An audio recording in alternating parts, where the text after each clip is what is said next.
안녕하세요. 오독입니다. 네, 제 영상은 전체 공개 영상과 멤버십 영상이 격일로 한 번씩 올라가기 때문에 이제 어제 멤버십에 공유드린 영상을 보면요. MB 실적 이후에 그 나스닥과 비트코인, 이더리움에 대한 움직임, 그다음 개별주 분석을 좀 올려드렸어요. 그래서 요거를 좀 참고를 하시면 앞부분에 이제 코인과 나스닥이 오를 수밖에 없는 이유, 전체적인 이제 시장 시황, 그러니까 이제 미 정부가 어떤 형식으로 하는지, 전 세계가 자금을 어떤 식으로 쓰는지에 대해서 좀 설명을 드리면서 여러분들이 계속 매수로 대응하는 이유에 대해서 설명을 드렸고, 이제 비트코인 같은 경우는 이제 테더 도미넌스, 비트 도미넌스 같이 설명을 드리면서 뒤에 내용에 제가 오늘 다시 설명드릴 겁니다. 그래서 그 부분과 이더리움 같은 경우에는 CME 갭을 메꾸러 내려가야 된다라고 설명을 드린 거고, 이 나스닥 같은 경우에는 엔비디아 실적 기점으로는 증시가 반등을 할 수밖에 없는 구간이 확률이 더 높다. 그래서 7대 3 정도로 얘기를 말씀을 드렸고, 지금 구간에서는 숏을 치는 게 아니라 지금 구간에서도 종목별로 매수를 들어가도 되는 구간이다. 그래서 엔비디아 실적이 만약에 망해서 잘못 나오면 증시는 걷잡을 수 없이 떨어질 거다. 그래서 이럴 확률은 매우 낮고, 잘 나왔는데 애매하게 잘 나왔을 경우에는 요 구간까지 내려올 수 있다. 하지만 지금 구간에서 이미 선반영된 부분들, 그다음에 이 590을 지켜진 부분들을 봤을 때 일단 엔비디아 실적이 어느 정도 잘 나오면은 이 610 부분까지 올릴 거다. 그래서 지금 오늘 610 구간에 있어요. 지금 올라가 있는 상황을 보시면.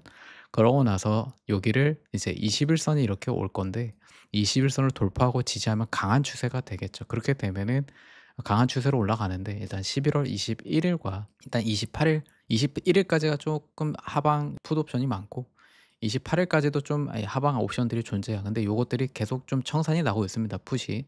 오늘 이제 엔비디아 실적이 나왔으니까 이게 점점 더 풋이 청산이 나겠죠. 그래서 그 부분이 스키즈로 작용할 수 있다. 하지만 이게 많다면은 이 힘으로 인해서 단기적으로 한 번 더 늘려주고 갈 수 있다라고 설명을 드리고 있습니다. 그래서 지금 구간에서는 여러분들이 급하게 한 번에 빡 올라가기보다는 좀 천천히 올라갈 거다라고 생각을 하시면 되겠고, 그다음에 어제 구간에서도 오를 때도 이 605 구간에서 그 증시가 초반에 반등을 했잖아요. 그 부분에서는 일단 되돌릴 수 있다라고도 설명을 텔레그램에 드렸어요. 드려서 이제 엔비디아가 또 실적 발표 전에는 한 600 부근 내에서는 시작하게 될 거다라고 설명을 드린 거고, 이제 지금 잘 나왔으니까 여기 구간에 도착을 했고, 여기가 이제 2% 상승이기 때문에 요 이상의 상승이 한 번은 더 나왔다 올라갈 수 있는데, 이게 이제 내일 옵션 만기가 있습니다. 11월 21일 전체 월물 만기, 그것 때문에 좀 내려올 수 있다. 이 부분에 대해서는 좀 뒤에 설명을 더 드리도록 하겠습니다.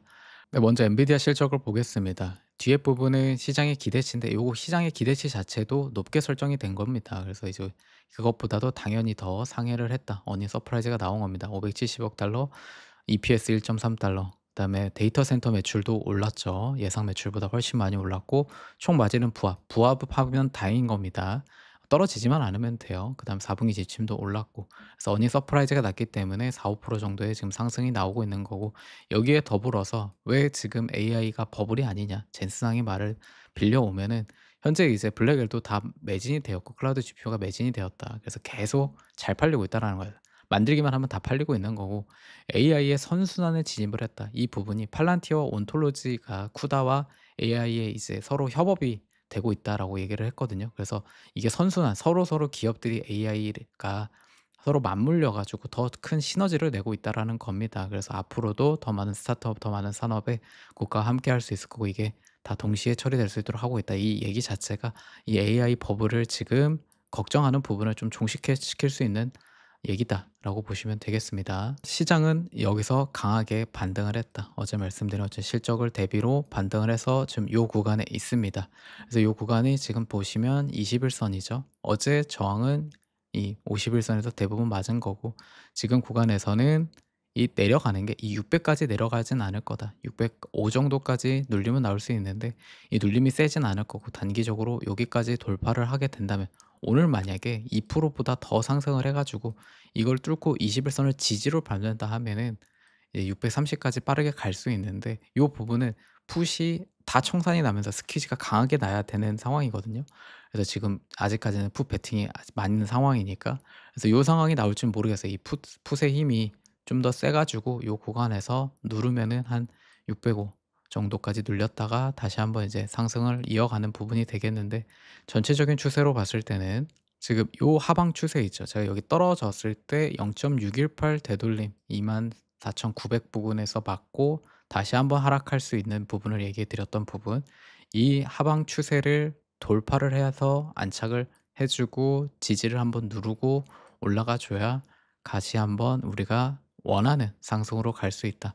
그리고 만약에 이제 뭐 NFP나 나오잖아요. 근데 이번 주에 나오는 NFP는 9월 달 거기 때문에 이 셧다운 전 데이터예요. 그래서 '시장에 그렇게까지 큰 충격은 없을 거다.'라고 보시면 되겠고, 좀 어느 정도 그 부분에 대해서 '지금 데이터가 더 중요하다. 아 이 정도면은 괜찮다. 지금 이 엔비디아 실적을 추세를 꺾을 만한 추세는 아니다. 조금 뭐 안 좋게 나온다고 해서 눌려봤자 605 에서 600 내에서 끝날 거다.'라고 보시면 되겠고, 그다음 중요한 데이터는 12월 월에 나옵니다. 그리고 FOMC 직후에 12월 16일 날 나오고, 11월 고용 보고서랑 10월 고용 보고서 같이 나오고, 10월 실업률은 자료 수집이 불가능해서 미발표가 나온다. 그래서 NFP를 엄청 걱정할 단계는 아니고요. 지금 증시에 또 한 가지 제가 생각하기엔 호재가 있어요. 그 부분은 금리 인하 부분입니다. 그걸 설명을 드리면, 네, CME 페드워치에서 12월 금리 인하 부분을 30% 밖에 보지 않는다. 금리 동결 확률을 70%로 보고 있습니다. 원래는 한 90% 이상이 금리 인하였죠. 근데 계속 연준에서 매파적인 발언이 나왔고, 어제는 FOMC 회의록이 나왔습니다. FOMC 회의록에서 많은 의원들이 12월에 금리 인하에 대해서 약간 부정적인 반응이 있다.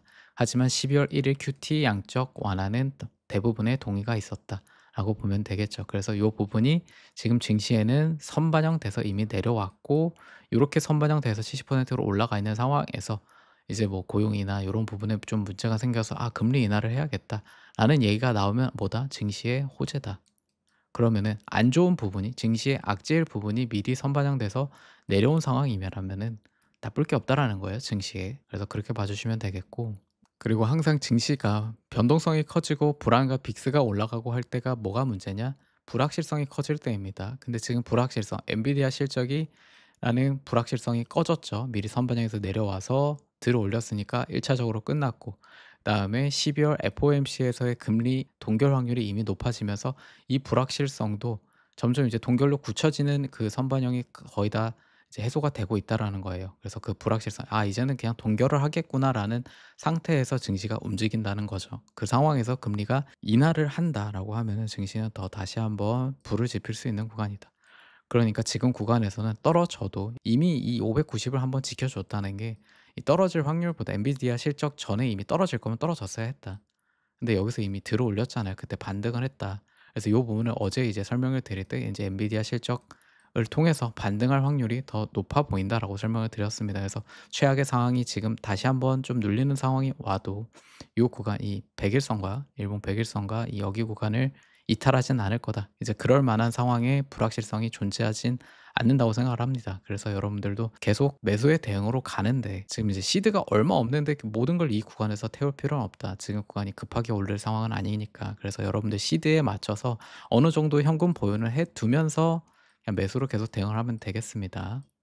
그래서 그 종목은 뭐다? 빅테크 위주로 좀 담아 두시는 게 좋다라고 보시면 되겠죠. 그리고 엔비디아 실적이 잘 나왔으니까 반도체나 AI 관련 중소형주들도 좀 탄력을 받을 거다. 제가 그 네오 클라우드 설명을 드렸을 때 그 지지 라인들 뒤에 좀 다시 한번 봐 드릴 건데, 그 지지 라인들 정확하게 지키고 지금 반등을 했거든요. 그래서 네오 클라우드 데이터 센터들도 지금 구간에서는 좀 반등 폭이 더 커질 수 있다라고 보시면 되겠습니다. 네, 최근 이제 멤버십 텔레그램이나 어제 영상에서도 빅스에 관련해서 좀 다뤄드리고 있는데, 어제 위클리 빅스 만기였고 상단이 25였다. 그래서 이 25로 도착을 했을 때 이제 수요일 만기에 의해서 좀 눌릴 수 있는 상황이고, 엔비디아 실적이 잘 나오면은 이 상황에서는 더 눌릴 수 있는 상황이 되겠다.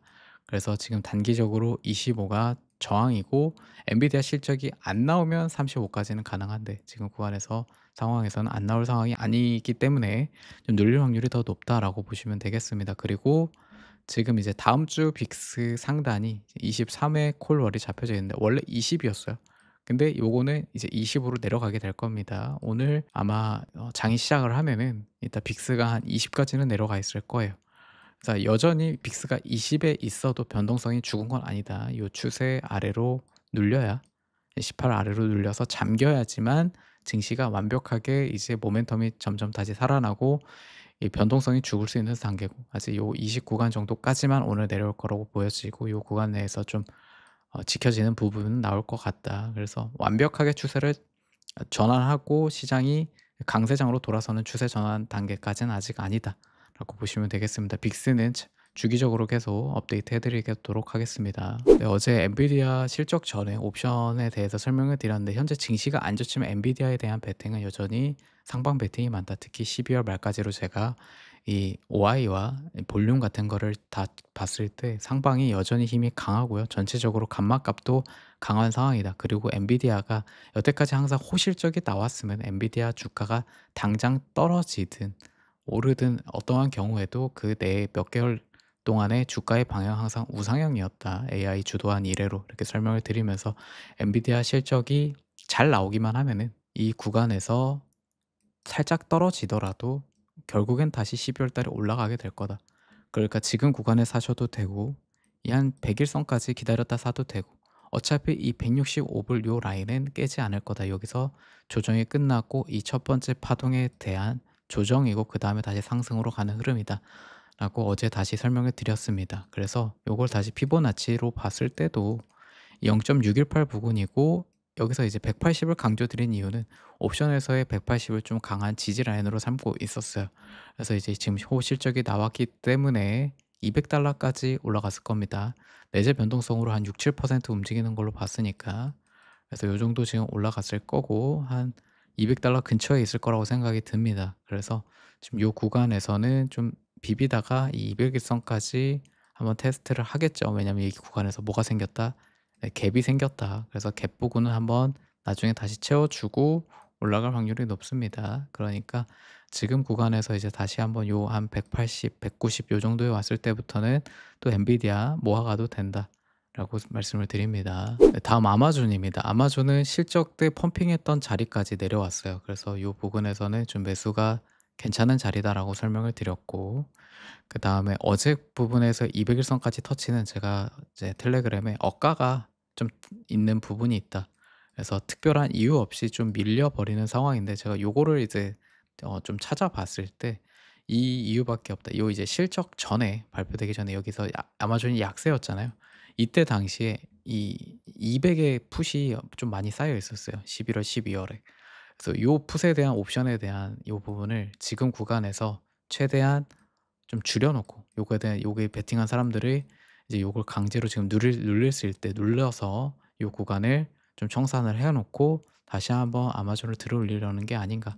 그래서 지금 요 200 일선은 좀 중요한 라인이잖아요. 그래서 지금 200 일선이 살짝 깨져도 215와 여기 요 넥라인 이 윗라인 넥라인이거든요. 근데 여기만 안 깨지면은 이제 줄 매도, 이제 시스템적으로 매도 상황은 나오지 않는다. 그래서 요 구간을 이제 최대한 지키는 선에서 좀 요 구간을 손실을 최소화하고 좀 돌리는 상황이 되는 거 아닌가라고 좀 보고 있어요. 그래서 지금 구간에서 아마존은 저는 실적이 이미 매우 잘 나왔기 때문에 지금 최근에 좀 안 좋은 소식으로 따지면은 이제 로스차일드 기관에서 매수 의견을 하향한 것과, 그다음에 최근에 채권 발행을 했잖아요. B2를 한 거죠. 근데 뭐 규모가 크지도 않아요. 그렇기 때문에 그 큰 문제는 되지 않는다. 그래서 지금 구간에서는 아마존을 매수할 수 있는 기회라고 생각을 합니다.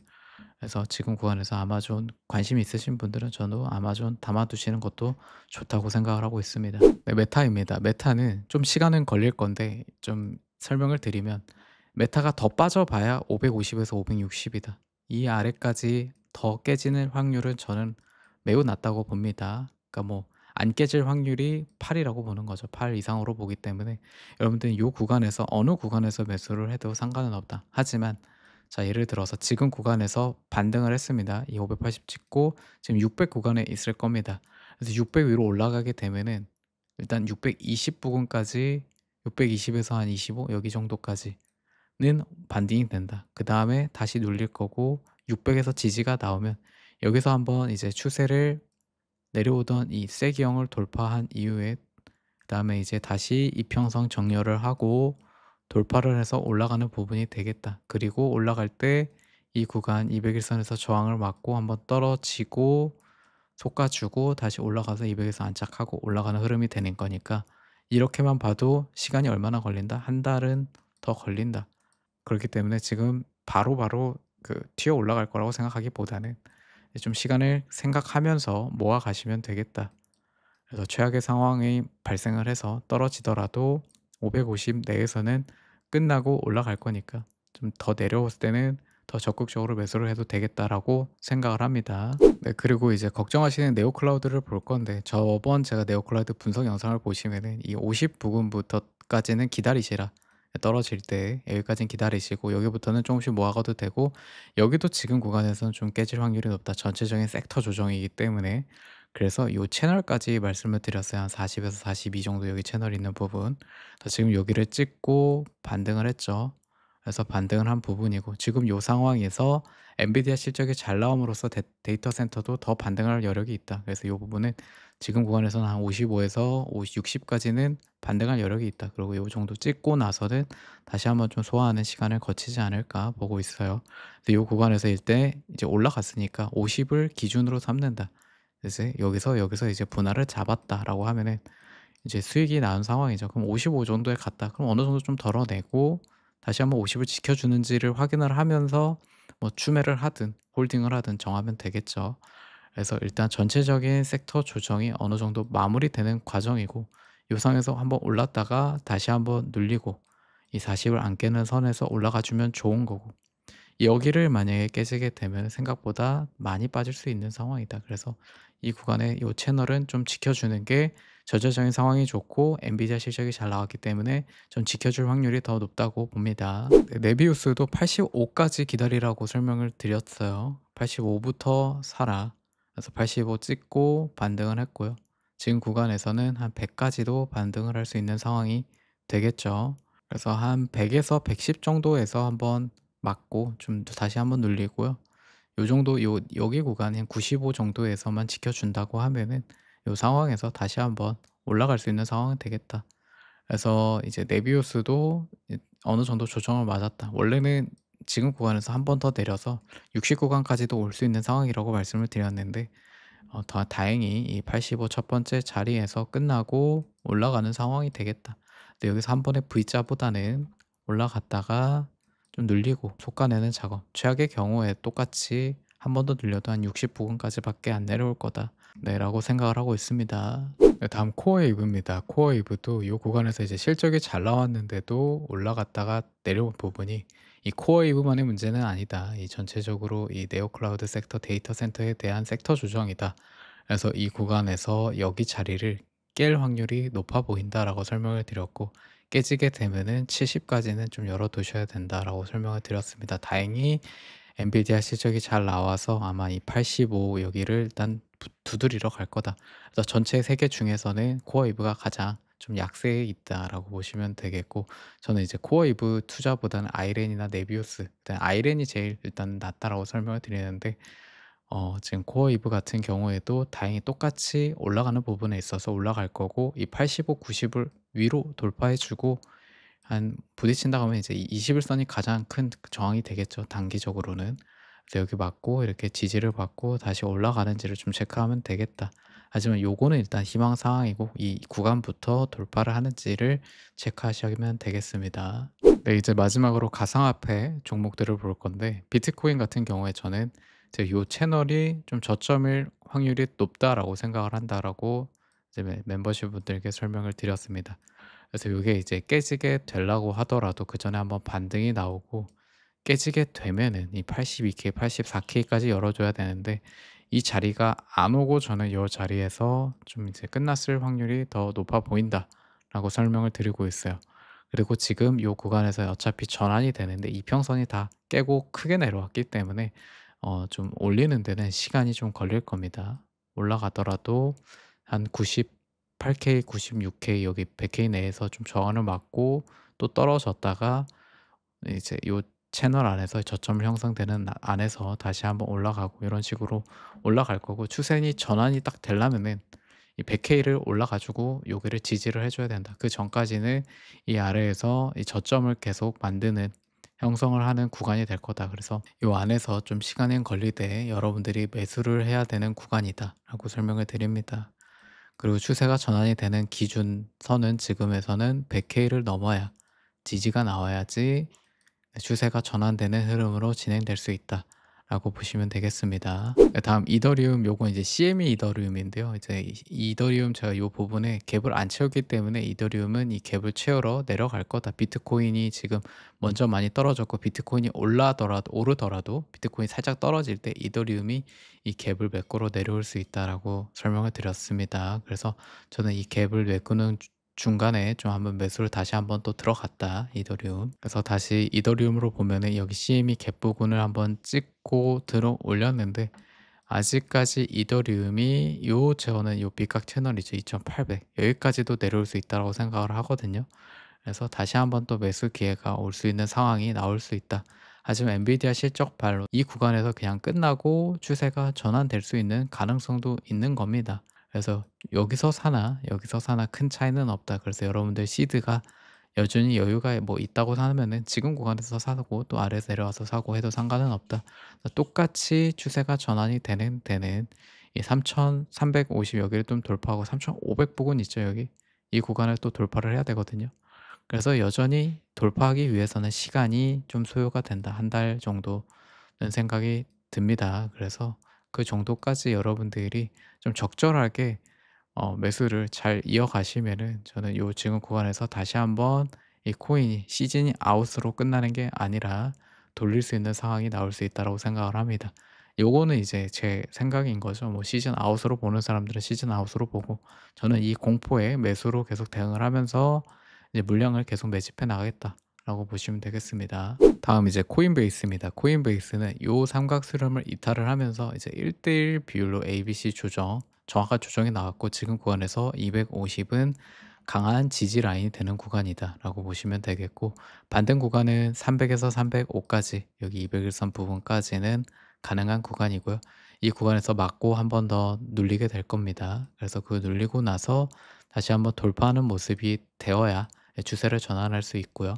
똑같이 비트코인도 마찬가지고 이더리움도 마찬가지고 올라갔다가 한 번 더 눌릴 텐데 구간에서 한 번 더 깨지게 되면은 이제 코인은 여기 220 이 갭을 채우러 내려올 건데 웬만하면 요 상황이 안 나오길 저도 희망을 하고요. 안 나왔으면 좋겠습니다. 그래서 지금 이 250을 기준으로는 코인베이스도 다시 한번 여기 1대1 비율의 조정이 나왔기 때문에 일단 300 구간까지 단기적으로도 오를 수 있는 반등을 먹을 수 있는 구간이다라고 보시면 되겠습니다. 그래서 장기적으로 들고 가시는 분들도 250 지금 이 구간은 예전부터 여기 구간에서 모으고 떨어졌을 때 이 250 구간까지 올 수 있는 부분을 설명드린 구간이기 때문에 최악의 경우에서 220 여기 갭까지도 설명을 드렸어요. 그래서 이 구간에서는 이제 매수를 해서 홀딩을 해도 장기적으로 봤을 때도 들고 가는 구간이 되겠다.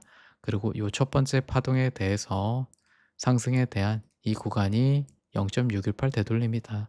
그래서 정상적인 조정 안에 있는 흐름으로 보시면 되겠습니다. 일단 마이크로 스트래티지입니다. 마이크로 스트래티지는 제가 생각한 것보다 훨씬 더 강하게 떨어지고 있어요. 그래서 저도 왜 이렇게까지 더 떨어지는지에 대해서는 정확하게 명확하게 알 수가 없다. 공매도 세력이 강하게 붙은 건지 그거밖에 이유가 설명이 되지 않는데 다행히 이제 마이크로 스트래티지가 이제 비트코인을 파는 상황은 지금 나오지 않고는 있다. 그래서 지금 옵션 상황으로 봤을 때는 180, 160 요런 데도 풋이 잡혀 있어요. 그래서 아직까지도 공매도 힘이 좀 세고 추세를 전환하는 모습이 아예 없기 때문에 아무리 요게 이제 파동상으로 A, B, C로 본다고 한들 지금 구간에서 마스를 들어가는 거가 차라리 요게 이제 200 위로 올라오고 다시 230 위로 올라오고 추세가 좀 전환되는 모습을 보고 나서 들어가는 게 더 낫다. 지금 마스가 이 추락의 이유를 정확하게 알 수가 없는 상황입니다. 그래서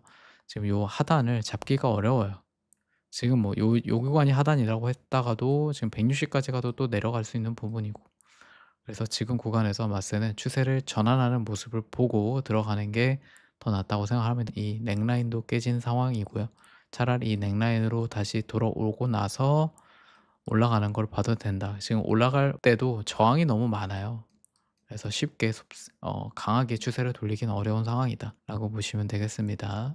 다음 서클입니다. 서클 같은 경우에 한번 멤버십 분석을 해서 텔레그램에 올려드렸는데 굳이 잡자면은 75와 70이 지지 라인인데 이 신저가로 계속 형성을 되고 내려가고 있고 IPO 위치로 가고 있죠.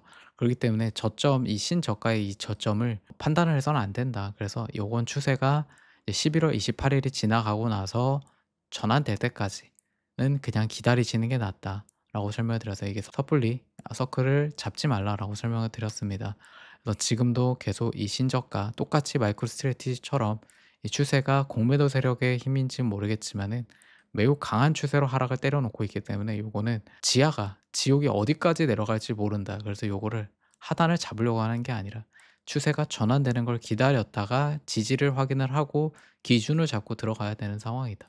라고 설명을 드렸습니다. 그래서 섣불리 잡지 말라고 설명드렸고 지금도 똑같이 잡으면 안 된다. 차라리 추세를 돌리고 기준점이 나왔을 때 잡는 게 맞습니다. 네, 비트마인입니다. 비트마인도 요 추세가 이탈이 되고 나서 지금 강하게 빠지고 있어요. 5개 파동으로 빠지고 있고 제 최하단 자체가 30에서 33 인데 이 자리까지도 지금 깨지면서 위협을 하고 있습니다. 그래서 비트마인도 지금은 일단 여기 위에서 홀딩하신 분들은 사신 분들은 일단 홀딩을 해라. 여기 구간에서 한 번 더 사고요. 그다음에 지금 구간에서는 신규 진입은 200일선이랑 이 30, 33 여기 구간 있죠. 여기를 지지를 받고 올라가는 추세가 전환되는 모습을 보고 사는 게 낫습니다. 지금 추세가 강하게 깨지고 있는데 이 구간에서 하단을 내가 임의적으로 잡을 필요가 없다. 그래서 지금 구간에서는 이미 여기 구간에서의 이 넥라인 부분까지 와 있기 때문에 이 구간을 지켜주는지를 보고 들어가시는 게 낫고 이런 구간에서 이제 제가 이제 러프하게 사라고 말씀을 드렸죠. 들어가신 분들은. 그래서 이런 구간에서 지금 사고서 홀딩하시는 분들은 그냥 홀딩을 하자. 추세가 나중에 전환되고 나서 물을 타도 상관은 없다. 내가 만약에 더 아래서 타고 싶다 하시면은 지금 구간에서는 한 요 24 구간까지 한 번 더 밀리는 걸 내에서 매수를 하시는 게 낫다. 그래서 지금 구간에 똑같이 전환되는데 시간이 오래 걸릴 수밖에 없고 그래서 이평선이 이렇게 모여서 내려가고 있죠. 그래서 요 구간을 돌파하는 데 좀 시간이 걸릴 거다라고 보시면 되겠습니다. 결론적으로 나스닥이든 코인이든 지금 구간에서는 도망갈 구간은 아니다. 그래서 지금 구간에서는 공포에 좀 매수를 해야 되는 구간이고 이제 엔비디아 실적이 잘 나왔고 전체적인 시장을 억누르는 구간이 끝나가고 있습니다. 그래서 지금 구간에서는 제가 생각했던 엔비디아가 안 좋은 상황으로 나와서 한 570, 560 여기까지도 내려오는 상황이 안 나올 상황으로 접어들고 있다. 그래서 이 590도 이제는 안 깨지고 올라갈 확률이 더 올라갔죠. 깨져봤자 요 내에서 끝날 거다라고 생각을 하고 있습니다. 그러니까 그렇게 생각하시고 코인도 쪼끔의 시간은 더 걸리겠지만은 여러분들에게 매집할 수 있는 시간을 주는 구간이다라고 생각이 듭니다. 그러니까 여러분들 또 그 구간에 맞춰서 좀 대응을 하시면 되겠고 너무 많이 들어갔다 그러면 평단을 낮춘 다음에 평단이 오면은 일부 좀 덜어내면 되는 겁니다. 너무 욕심 부리지 말고 항상 그 현금 보유, 시드 보유와 분배를 잘하면서 하셔야지 투자를 오래 하실 수 있습니다. 그래서 그 부분을 밸런스를 잘 잡으셨으면 좋겠습니다. 오늘 영상도 도움이 되셨으면 좋겠고요. 도움이 되셨다면 좋아요와 구독 부탁드리겠습니다. 시청해 주셔서 감사합니다.